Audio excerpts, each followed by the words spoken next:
Well, this is such a tragic case, and it is sad all around, but it's also had its share of surprises, and what happened this morning is no different. We were all waiting to hear the Anthony family talk for the first time on the record. It was supposed to start at 11. 10 minutes turned into 20, then 30. The reason? Austin Metcalf's father, Jeff Metcalf, had walked in. Who was not invited, he knows that it's inappropriate to be near this family. But he did it. Karmelo Anthony is charged with murder in his son's death at a track meet in Frisco on April 2nd. Jeff Metcalf said nothing. He just stood and waited. The group hosting this told him to leave, or they'd call Dallas police. The group's founder, Dominique Alexander, made this statement. Is a disrespect to the dignity of his son. Jeff Metcalf was escorted out by DPD before the family arrived to speak. Ultimately, it was not a court order that made him leave, but because the owner of the building said he was trespassing. Metcalf shook hands with officers and then left. And look, on this channel, we hold racist Caucasian people accountable, because if we don't, who will? And see, sometimes you have to sit back, shut up, and use your common sense. Ever since this incident happened, the media chose their side from the jump. Their whole agenda was to make the Metcalf family seem innocent and happy. The whole time you had a news reporter, he tried too hard. He said, "Oh, your husband, he's in the house with y'all." She got mad as hell. Look at her face. Her own son had to tell her to shut up. Make it make sense. And all along, the strong, loving family is this one. But they can't show you that. They can't tell you that Karmelo's parents been together for over 17 years. I told y'all the media is cold, but my channel is colder, and I'm not letting shit slide. Why was this dude even inside that building? Karmelo's parents never replied to none of the slander when they was on Fox, ABC, NBC, CNN, all these news outlets. They allowed this family to tell their side of the story. And then I said, wait. Like father, like son. The same way Austin tried to bully Karmelo under that tent, his father, Jeff Metcalf, tried to bully and intimidate Karmelo's parents in that building. Make it make sense. Jeff Metcalf just showed us. Matter of fact, run the tape again.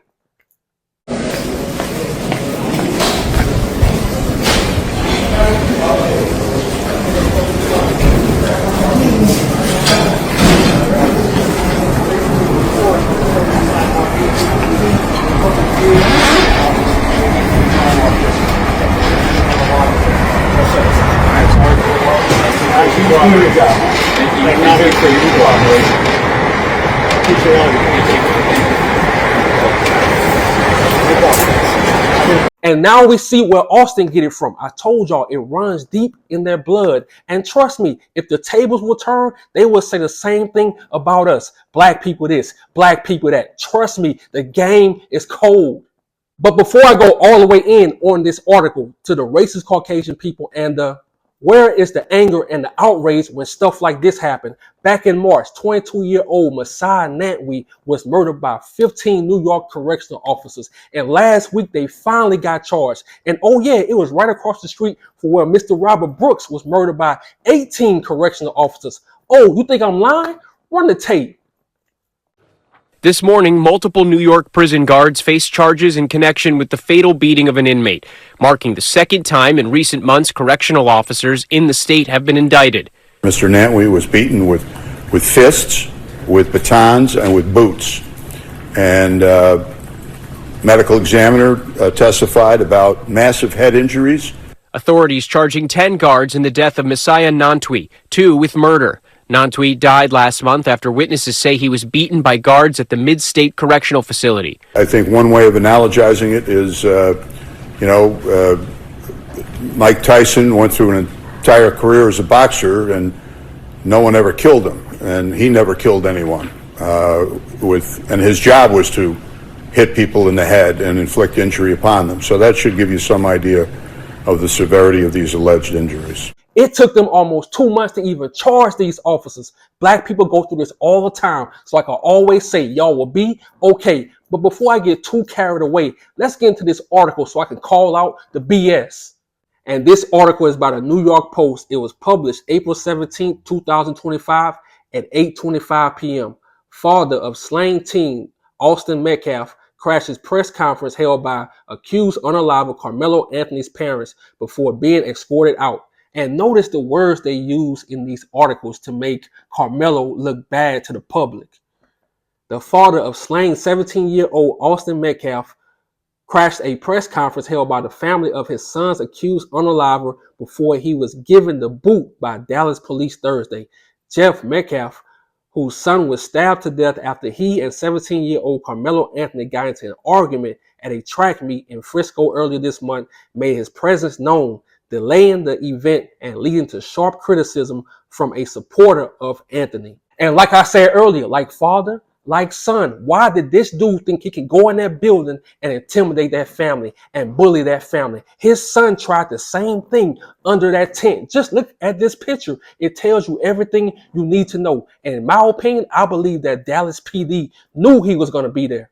This father being at the press conference is a disrespect to the dignity of his son, said Dominique Alexander, the leader of a local activist group, before Anthony's parents broke their silence for the first time. And look, Mr. Alexander, you're right. It was disrespectful. But before I continue with this article, I have to talk to you directly. I know you have a crazy past and there's too much to get into, but I notice every time I see Karmelo in a picture or a video, I see you. It never fails. Even when you stand up there and you talk about this case, your voice is shaky, your head is down, you sound unprepared. I'ma just be honest, dude. You sound like a scammer. And how can I say this without sounding like an asshole? I'm going to tell you one time, don't mess up this case. It's not about you. We don't care about you. Matter of fact, a lot of people probably didn't even see this, but I saw it. Recently, I saw you on a celebrity platform giving an interview, and it seems like you was clout chasing. Well, partner, this ain't that. Cut the goofy shit out. Thank you.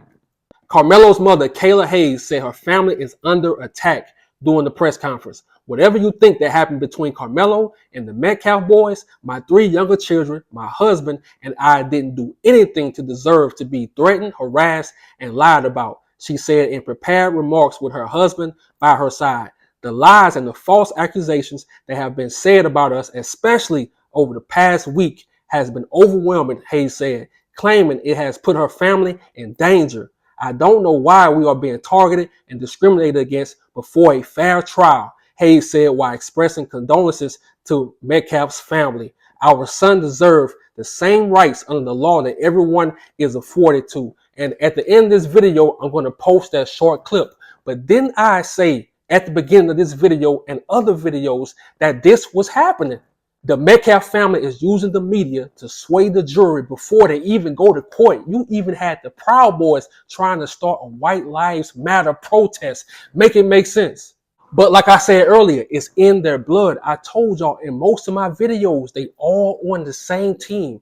The Dallas PD, the investigators, the news reporters, the news outlets, all these people, the school, all these people are on the same team. You telling me by now we don't have no footage of what happened on that day? The day that incident happened, you telling me it's no footage. Just think about that. We have no footage. Now, if Karmelo was in the wrong, trust me, we will have footage by now. Instead of them going on all those news outlets, if Karmelo was really in the wrong, we will have footage. Somebody was recording. It's 2025. It's cameras everywhere. People pulling out their cell phones, recording the aftermath. You telling me it's no footage. Make that make sense.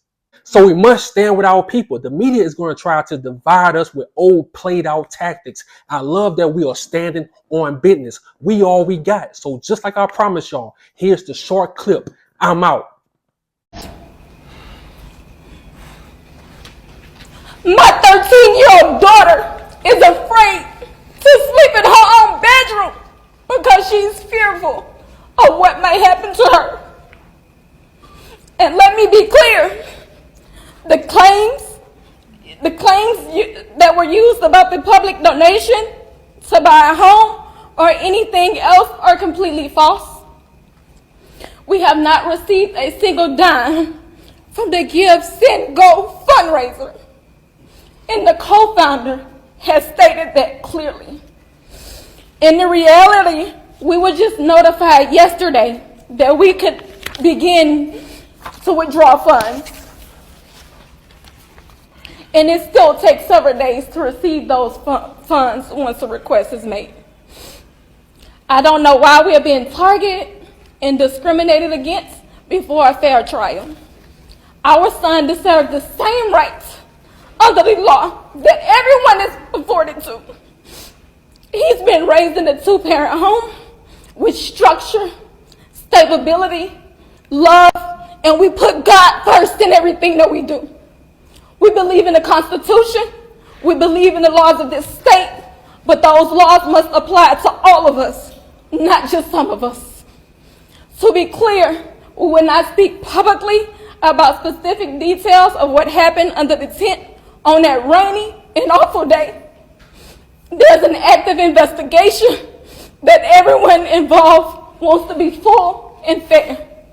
We believe in legal process, and that is where the truth will come out. To the family who experienced the loss, my heart truly goes out to you. To those who have supported my family, thank you from the bottom of our hearts. We ask for your continued support, patience, and prayers as we navigate this difficult process. Thank you.